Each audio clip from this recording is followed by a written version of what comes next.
Ẹ̀yin èèyàn lé èwo lẹ ṣe ẹ káàbọ̀ sí Mashola Gist TV. Gist tí a gbọ́ lẹ́nìí ò ní pé wọ́n ní àǹtí wa wọ́n ní wọ́n kó àwọn ẹrù wọ́n ń lọ kúrò nínú palace. Wọ́n ní bí security man bí wọ́n ṣe dá wọn dúró nìyẹn tí wọ́n ń ṣàjì gbogbo ẹrù wọn. Gist tí a gbọ́ ní ẹ̀yin ará lé ẹ mọ̀ wípé recently ni a gbọ́ pé àǹtí wa ti sign document láti magistrate court.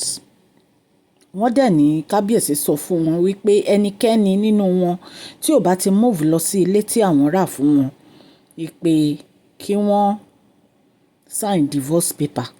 Àwọn máa divorce wọn, wọ́n máa bá ti wọn lọ. So but good news tá a gbọ́ ni pé àǹtí wa ti sign dọ́kúmẹ̀ntì customary court láti stay sí ilé tí kábíyèsí rà fún wọn. Then ẹlẹ́ẹ̀kejì ni pé wọ́n ní kí gbogbo wọn kẹ́rù wọn nítorí pé wọ́n fẹ́ cleanse inú palace. Wọ́n ní kò dẹ̀ sí èèyàn kankan tó máa dúró sínú palace. Wọ́n ní torí wọ́n ní kí gbogbo wọn jáde kúrò nínú palace. So gist tá a gbọ́ ni wọ́n ní àǹtí wa kẹ́rù wọn kúrò nínú palace. In fact gan wọ́n ní wọ́n lọ sùn ilé tí kábíyèsí rà fún wọn, olórí quarters tí wọ́n rà fún wọn. Wọ́n ní wọ́n lọ sùn bẹ̀ mọ́júmọ́ kó tó di pé wọ́n wá kẹ́rù wọn kúrò nínú palace torí àwọn ẹrù kan wà tó ṣì wà nínú palace ṣùgbọ́n àwọn ẹrù wọn gan wọ́n ní wọ́n ti bá wọn kó lọ sí ilé yẹn. So ẹ jẹ́ ká jọ wọ inú gist tèmi. Mashola Gist TV ń kí yín. Mashola Gist TV ń kí yín. Adúpẹ́ atọ́pẹ́dá. Mashola Gist TV ń kí yín. Mashola Gist TV ń kí yín ó ní ẹ ṣé o lọ́wọ́ ọkùnrin, lọ́wọ́ obìnrin, lọ́wọ́ ọmọdé, lọ́wọ́ àgbà lórí gbogbo bẹ́ẹ̀ ṣe ń comment, tẹ́ ń like, tẹ́ ń share. Adúpẹ́ ní ọwọ́ gbogbo yín. Mashola Gist TV ń kí yín.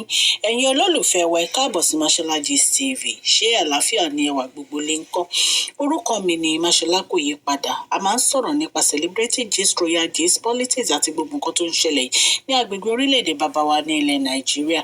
A ń sọ̀rọ̀ nípa celebrity gist, royal gist, politics àti gbogbo nǹkan tó ń ṣẹlẹ̀ ní orílẹ̀-èdè wa. Ẹ̀yin èèyàn lè tẹ́ bá ti subscribe, ẹ tẹ notification bell kẹ́ ẹ subscribe so that a bá ti post any gist ẹ máa rí. A ń sọ Yorùbá lórí channel yìí nítorí pé a fẹ́ gbàgbé àṣà àti èdè wa. Ẹ̀yin èèyàn lè à ń ṣe advert lọ́lọ́kùn òjọ̀kan lórí channel yìí, ẹ kàn sí wa ní Mashola Gist TV. Ọlọ́run Elédùmarè á bá mi gọ́wọ́ yín sókè o. Ọlọ́run Elédùmarè á bá mi ran gbogbo yín lọ́wọ́ o. Òkè òkè ni ọlá yín á máa lọ o. Ọlá yín ò ní lọ ìsàlẹ̀ láíláí. Bí a ṣe gbọ́ wọn ni bí àǹtí wa bí wọ́n ṣe wá sínú palace tí wọ́n wá kó àwọn ẹrù wọn tó kù nìyẹn. Wọ́n ní torí pé wọ́n ti lọ sùn olórí quarters mọ́jú. Ṣé ẹ mọ̀ pé kábíyèsí ò jẹ́ kí wọ́n wọnú palace torí àti ìgbà tí ọ̀rọ̀ picture Queen Naomi ti ṣẹlẹ̀ tí wọ́n kó àti ìgbà yẹn ni wọ́n ti lé wọn àwọn àti àǹtí wahar. Ṣùgbọ́n right now wọ́n ní wọ́n wá kó ẹrù wọn. Wọ́n nígbà tó wọ́n ń jáde nínú palace wọ́n ní kán ṣí gbogbo ẹrù wọn torí pé wọ́n ní pọ́ọ̀tù kan wà tó ní ṣe pẹ̀lú palace tí ó pòórá tí wọ́n mọ ẹni tó gbé. Ẹ̀yin èèyàn lè gist tá a gbọ́ ni.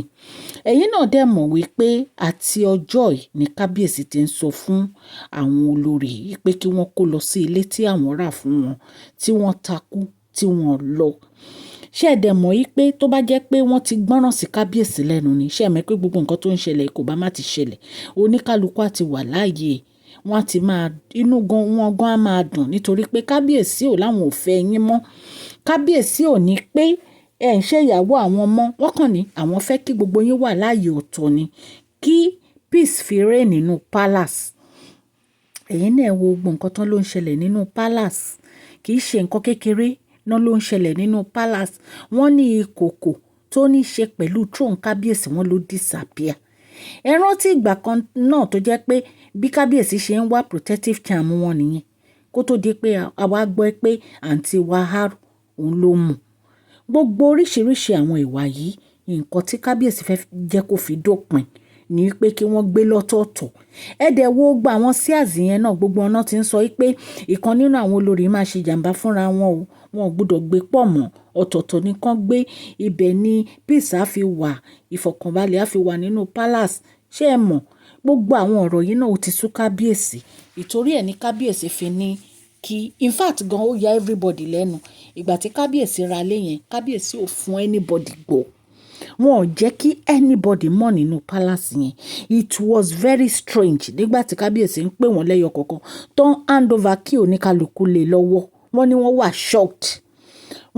wà shocked ẹ mọ̀ pé àǹtí wa M àti a ti ń rò pé kí Queen Naomi fi royal mansion sílẹ̀ fáwọn káwọn kó lọ síbẹ̀ kó tó wá di pé kábíyèsí ní ibi olórí quarters táwọn rà fún wọn yìí òun ni wọ́n máa gbé ẹ̀yin èèyàn lé gist tá a gbọ́ ni wọ́n nígbà táǹtí wa ń lọ allegedly o tó wá kẹ́rù ẹ̀ nù palace tó kù wọ́n ní ṣe ni wọ́n ní kán tú gbogbo báàgì wọ́n fẹ́ search wọ́n ní àǹtí wa ké wọ́n ní ẹkún yẹn ò ń ṣe kékeré ẹ̀yin èèyàn lé adúpẹ́ púpọ̀ lọ́wọ́ yín fún àdúrótì lórí channel yìí adúpẹ́ nítorí pé ẹ dá sí ètò wa ọlọ́run elédùnmarè á bá mi dá sí ètò tẹ̀yìn náà o ọ̀rọ̀ yín ò ní sú olúwa o gbogbo bẹ́ẹ̀ ṣe ń comment ẹ̀ ń share tẹ̀ ń like lórí channel mi ọlọ́run elédùnmarè á bá mi wà pẹ̀lú yín òkè ní ọlá yín á máa lọ o ẹ bá mi fi fídíò yìí ní thumbs up o please share this video like and subscribe God bless you all.